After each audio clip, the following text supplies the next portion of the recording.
Greetings and bienvenue, Midnight Crew. Thank you for returning to this broadcast. And welcome to new viewers joining us for the first time. If you like a video, then feel free to subscribe. Hello/X/. Nearly a decade ago, I was a frequent visitor and lurker. Back then, this place still held simpler pleasures. I especially enjoyed nope threads and personal accounts of weird and unexplained phenomena. I'm in a spooky mood lately, so maybe we can revive that with a thread about paranormal, unexplained experiences at work. Are you a cop that got called to a weird crime scene? A soldier that isn't sure what he saw while deployed overseas? A security guard that just hates that one location? A store clerk working the graveyard shift? Or just a regular office dude like me that had weird experiences? Share your experiences, anons. Greentext and regular posts welcome. I'll start. I work for the charity gig of a seriously wealthy family that owns several properties and buildings. Nothing exciting like asylums or hospitals or anything, but we have a mansion that basically looks like PIC-related. I of course won't disclose real footage of the building or the place, as we are instructed to keep the exact location a secret. And I intend to keep my job. I'm just a management guy, so I don't have to deal with this place often. But it's creepy. The moment you enter the property, you feel watched by someone who's not exactly welcoming. The place is huge, like 20+ rooms huge. I got a tour from the caretaker of most parts of the building, and I'm sure I didn't get to see all the rooms. Plus, there are crawl spaces, strange room layouts. The door to the attic is bolted shut. When I asked the caretaker about it, he stared at me for a moment and just went on with my tour. The tour itself was pretty uneventful, though. Lots of stuff is being stored there, mostly documents and art. Some stories I have heard from others that work there on a regular basis. There is a security system with motion detectors and so on. It regularly glitches out and sets off the alarm. The contractor can't find the issue.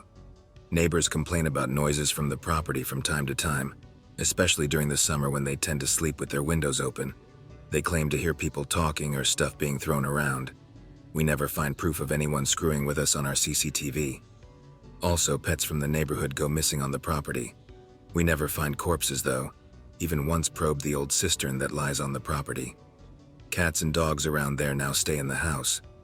People claim that temperature behaves somewhat odd in there, claiming that they encountered classic cold spots in rooms. Lastly, there have been some contractors working there for the last months, keeping the place intact and working on some major damage because of a storm earlier this year. People who spend a lot of time there experience insane mood swings. A few weeks ago, we even had the caretaker, who is quiet and calm most of the time, throw a tantrum, attacking one of the workers there. This is completely out of character for him. Thing is, there is no classic paranormal reason for this mansion being haunted or something, at least none that I know of. The old grandmother of the family used to live there. She was insane but died of natural causes. As far as I can tell, the family despises the house, but no one ever suggested selling the property, even though they own others that are far more valuable. Working as a waiter, normal day kinda busy. Bring family, husband, wife, and teenage daughter their food. Forget the teens' food and they ask about it. Tell them it's on the way. Go to get their food, but it's not ready yet. Feel like someone is looking at me. Turn around and the whole family is staring at me. Gives me the creeps, which is hard to do. Shrug it off and bring a dirty plate to the back so they can't look at me. Go back to the front and they are looking at me as I walk through the door. Go to give someone else their food. Glance over at the creepy family. They are sitting there in silence, not eating and just looking at me. I go to check on the teens' food because I figure they are hungry. I ask my coworker if the family is still looking at me while I'm turned away from them, and she says yes. My coworker is creeped out too. We get our other coworker to bring them the girls' food. The family starts eating. They eat and have casual conversations like normal people should. They seem really fake, like they are just doing what they should be doing. They finish their food. They all get up at the same time and leave. Go to clean their table and everything is very neat and orderly, and all their silverware was licked clean and placed on a napkin beside their food. It was weird. It was like they didn't know what to do because of my mistake. So they were stuck on just looking at me like some kind of robots or something. It doesn't sound that bad, but it really creeped me out, which is really hard to do. I worked in hospice care briefly.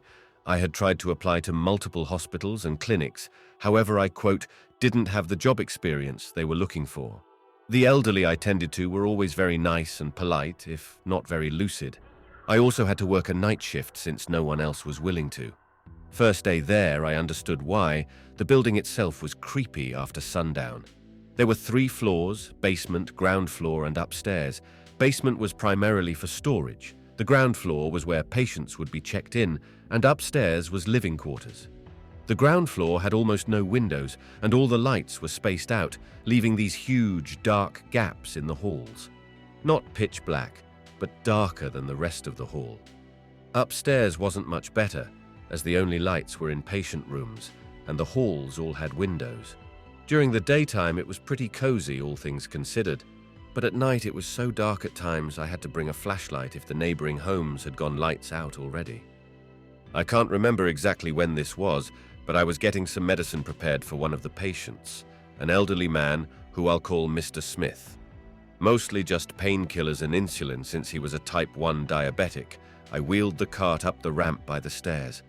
I took the flashlight with me because I knew the halls were going to be pitch black. I felt really creeped out since it was eerily quiet that time of night.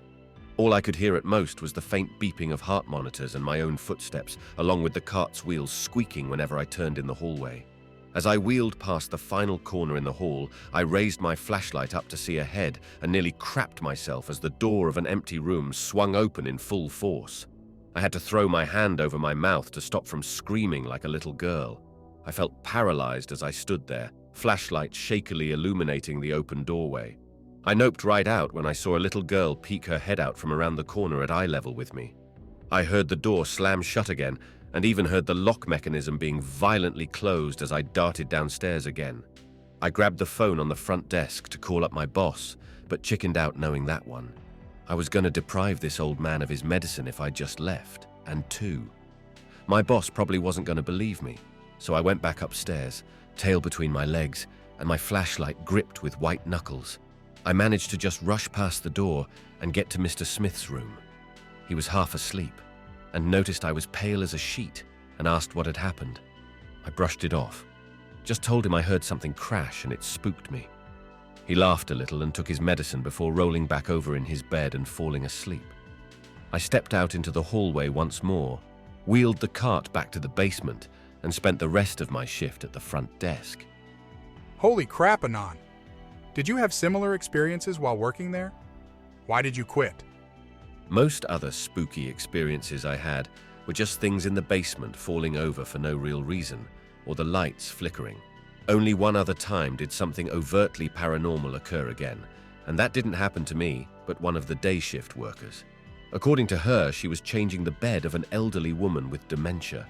The woman, who I'll just call Jane, started chuckling as she stared up at the ceiling. The nurse asked her what she was laughing at and looked up with her. Jane smiled politely at the nurse and simply told her that her husband had finally arrived to pick her up. Not even an hour later, she was pronounced dead. Later in the day, someone had left the door to that old woman's room open, and the same nurse as before swears she saw a young couple sitting in 2 of the chairs in the room that were by a little table in the corner, but they disappeared after she looked away. As for why I quit, payment wasn't worth the hours, and after about half a year there, I at least had the qualifications for a small clinic that was closer to my apartment and paid a lot better. Working night shift security in Las Vegas for a junkyard machine shop place. Lots of people steal the metal and stuff. Doing patrol of the yard at 3 a.m., then into the warehouse, shop out back. Usually the 2 of us, but the other guy stayed home because wife said she has the sniffles. Enter the warehouse. Hear soft crying. Little Hispanic girl, 8 years old, sitting in the middle of the floor, looks up at me and raises her hands to shield from the light of the flashlight. Stand there, what the hell? No way this kid could get into a warehouse with one locked entrance. First thought was, this is messed up. Something seriously wrong. Are you okay? Gets up and comes over to me, rubbing her eyes as she does, hugs my legs and starts mumbling Spanish. 0 English, apparently. Kid is wearing shorts and a shirt way too big for her. Kneel down and ask softly in my worst Spanish, "Necesitar ayuda?" No idea what she says in reply. Points to the corner of the warehouse, nothing there. Flip on the lights, absolutely nothing there but a stack of tires is knocked over. I took her hand and we went back to the guard room. She ate my sandwich, I called the police, and they spent 2 hours wasting time around about where I found her, etc. They checked the warehouse. Cops come back and say it is the creepiest place they have ever seen. She was an illegal Mexican child. Still no idea how she got into the warehouse or why the tires were knocked over. Parents abandoned her in the warehouse. She didn't want to get caught trespassing, so she hid inside the stack of tires until closing time. Once the coast was clear, she squirmed out of the stack of tires, knocking them over in the process.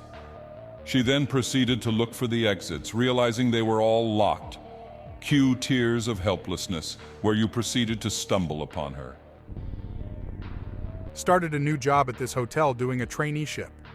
Third day there, I'm asked to go downstairs and get some stock for the bar. The list I have is huge. End up loading it all into a trolley and push it to the stairs. See an elevator. Decide that's a better idea than lugging up all these items one by one. Elevator suddenly shuts down just as I start going up. Stuck in that elevator for 13 damn hours because I left my phone in my locker and the damn elevator is completely shot. No power to it or anything. Hour 1 goes by okay. Shout out a bit hoping someone can hear me. Hour 2, I finally just wait until someone realizes I've gone missing. Hour 3, still no luck. Hour 4, starting to get extremely anxious. Hour 5, start eating some of the stock I was meant to take to the bar. Hour 7, I'm starting to get really nervous, wondering if anyone is going to find me. Hour 9, at the point of tears, I keep hearing stuff that I know isn't there, but I'm slowly going crazy from this confinement, isolation. Hour 12, finally hear things happening outside the elevator. Finally free, I'm literally trying to stop myself from crying as I rush out of the elevator. Get told by my boss that the elevator breaks down all the time and is rarely used. Get berated for this, but like I said, my third day on the job and had no idea about it. End up getting fired for something I had no idea about. End up getting a second chance, and that manager getting canned for how he treated me after it. I know it's not overly creepy or such, but that caused me to hate using elevators. I go to the hospital every weekend with my girlfriend to see her mom and I always take the stairs. Came into work on the weekend for some overtime. Work at a silicon carbide tool company.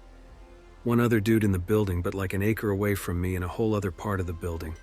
The work is super boring. You literally apply tiny paintbrush dollops of liquid silicon carbide to join larger solid pieces of the material and watch it dry, then do it again hundreds of times. Hear faint giggling. Sounds like a woman. Look around. Maybe that one cute Asian lady who works in HR. See no one. Go back to watching paint dry. Hear it again. WTF.wav. Get up this time and check out the door to see if I'm being messed with. See nothing. Head back to my seat. Hear the sound of scraping along the wall, then a crashing sound. Oh no, Mem9. Jump the hell up and run over to where I heard the noise.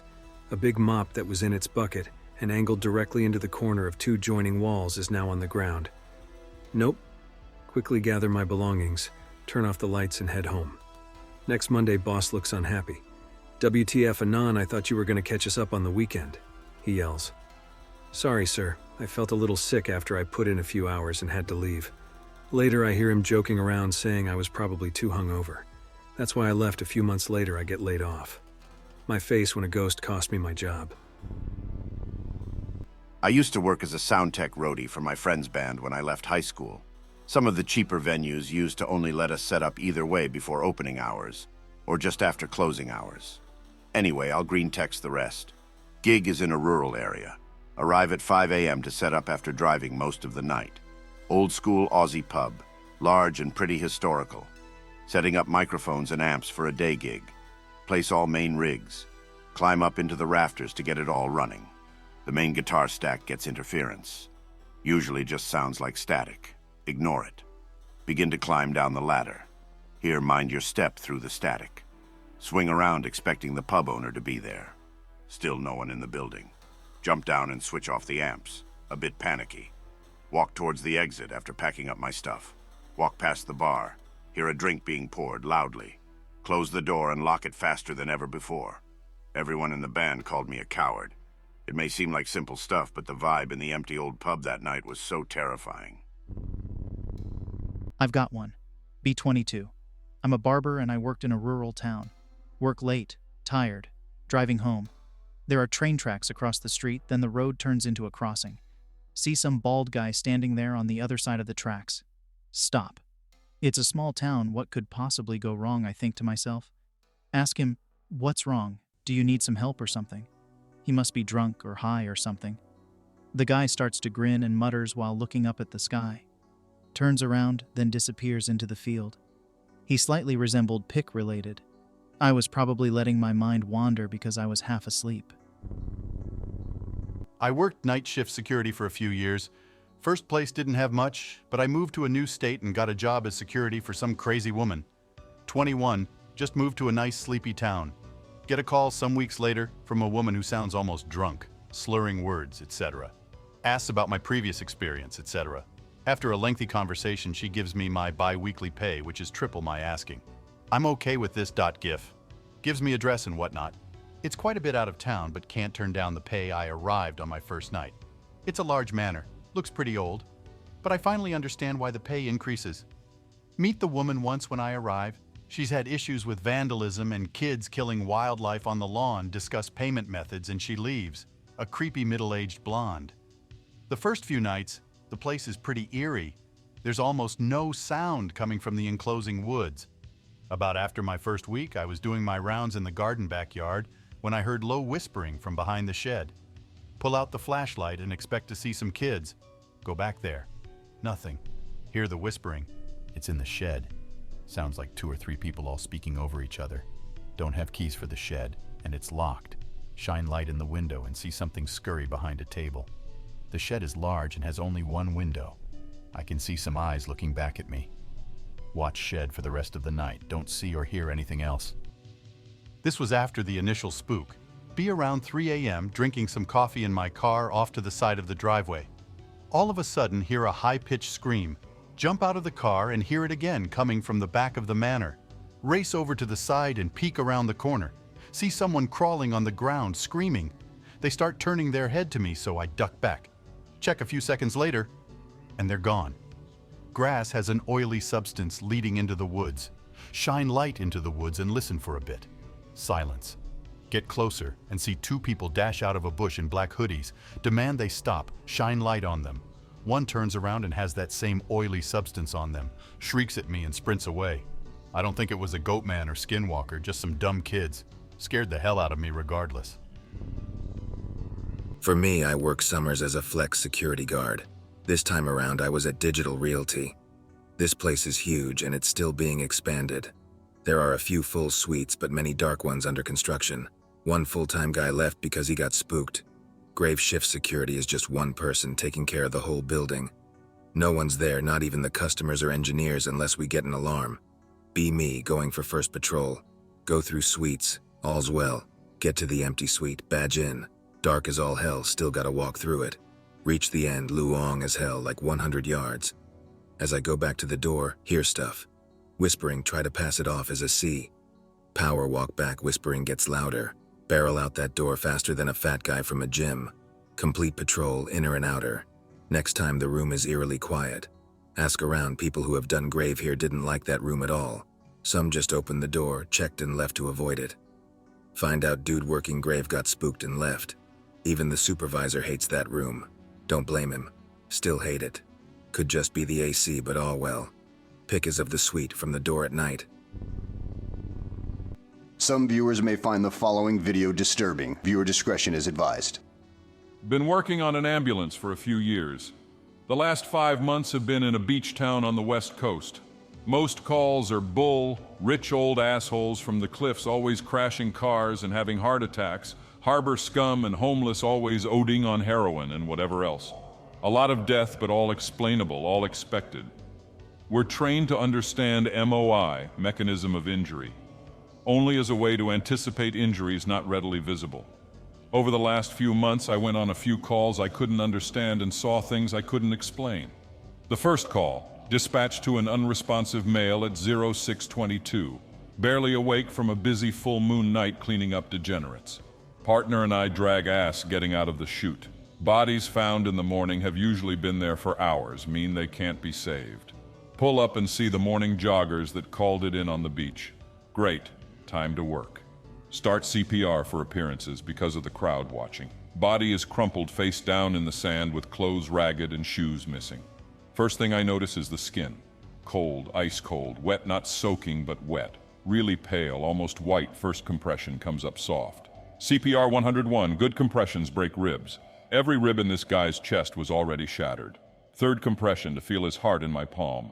I keep pushing out of habit, but start looking him up and down. Collarbones and arms fractured too. See his face for the first time since rolling him. What the hell? JPG. Every bone in his face is broken, eyes either gone or too smashed in to see. Not a drop of blood anywhere. My whole body shivers when I realize just how dead this guy is. Call it right then and there. Code 914C. Get sheriff's coroners involved. Looking back now, after looking up the run numbers for the calls, I realize the space between the first and second, then third call are all a month apart. Not about a month, I mean down to the exact day. The second call, dispatched to a traumatic event at 0307. Look at call notes while en route. A drunk couple pulled the boat into mooring off El Dock when they found him. No further notes. Whatever they're drunk, make it to the waterline before I notice the sound. Partner and I usually mess around and call back to the barking seals. Absolutely silent, except for the boats settling against their slips. Not a single one anywhere on all the docks or low riding boat decks. Maybe migrated? I don't know about seals. Bring the gurney down the dock. Sheriffs and fire are already there, all moving flashlights around the ground. Get close enough to see what they're stepping around. Blood. All over the place, high-velocity spatter. Long arterial-looking spray patterns along the deck and up the sides of the two nearest boats. Fire motions towards a second larger group standing 30 feet further down the dock. Start moving towards them when the blood suddenly stops about halfway. Join the circle standing around the beat-to-hell body. 55 to 65, something older guy, graying hair with clothes ripped mostly off and stained with blood. Not a single drop of blood anywhere on his skin. Back bent impossible around at the waist, feet facing the ground, torso and above facing up. Arms and legs contorted with angulated fractures, eyes sockets empty and bored deep into his head looking straight up. Don't even check for a pulse. Sheriffs professionally tell us to leave before we mess up the scene more. Again, I don't do investigation. I only know what I know because I need to know about mechanisms, because I need to know how to put people back together. I've worked in 2 counties and more than 10 cities. Some of the roughest areas in this half of the U.S., and I've never seen anything like this. Word in town gets around about the Dock murder. Old people with too much time love to talk nonsense, I guess. Doesn't faze my partner at all. He's been doing this too long to care about anything other than running his calls. Guess I couldn't ask for more. The third call, another 4 weeks to the day. Dispatched to a technical rescue at 1:30-ish. Basically, someone is stuck. Go get him. Far side of harbor on the break wall. Big rocks all stacked to protect the harbor from swells. Covered in bird droppings, seals, and homeless fishermen during the day. Some high school boys were out smoking when they found him.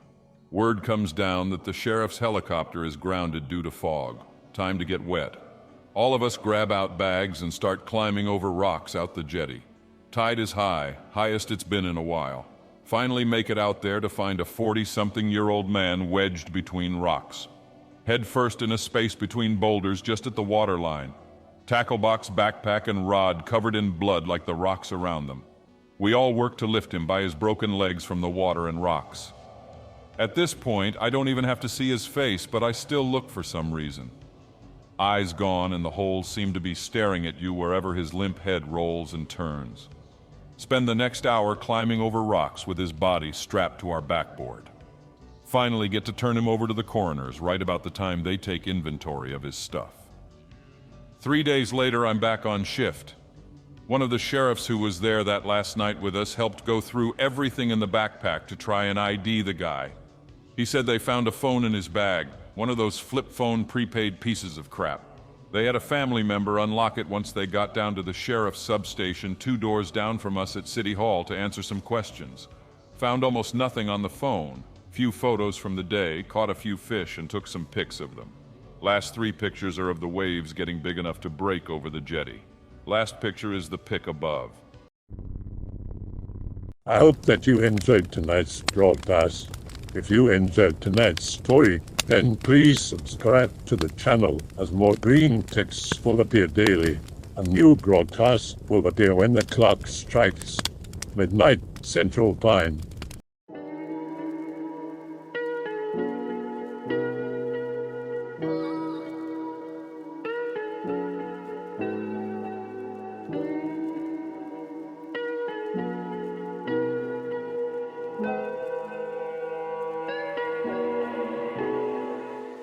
Remember to check out the Odyssey page in the description for a second archive of the channel's videos. There's also a Rumble archive as a backup.